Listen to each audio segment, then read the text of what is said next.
মুষ্টিবদ্ধ করো, সমাজ থেকে সকল বৈষম্যের কবর রচনা করবার শপথ নাও। হে হতাশাগ্রস্ত জাতি, আসো আল কোরআনের কাছে, আমরা তোমাদেরকে মুক্তির বার্তা শোনাই, আমরা তোমাদেরকে সান্ত্বনার বাণী শোনাবো। আসো হাতে হাত রাখি, সমস্ত বৈষম্য, জুলুম, স্বৈরতন্ত্রের কবর রচনা করে আল্লাহর কোরআনের সমাজ গড়বার জন্য হাতে হাত রাখি।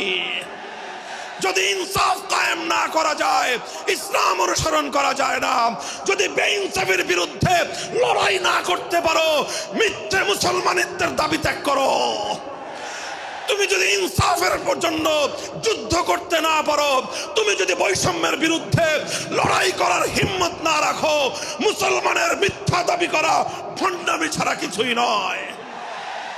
আর সর্বোপরি যদি একটি বৈষম্যহীন সমাজ গড়বার জন্য শাহাদাতের রক্ত দিতে হয়, আবু সাঈদদের মতো বৈষম্যের বিরুদ্ধে বুক পেতে দিয়ে জীবন দেওয়ার জন্য শপথ নিতে হবে। কোরআনে পাকের এক একটা আয়াত, কোরআনের এক একটা বিধান আল্লাহর জমিনে বাস্তবায়ন করার জন্য আমাদের জীবন যৌবনের বাজি লাগায় দিতে হবে, বাজি লাগায় দিতে হবে ইনশাআল্লাহ।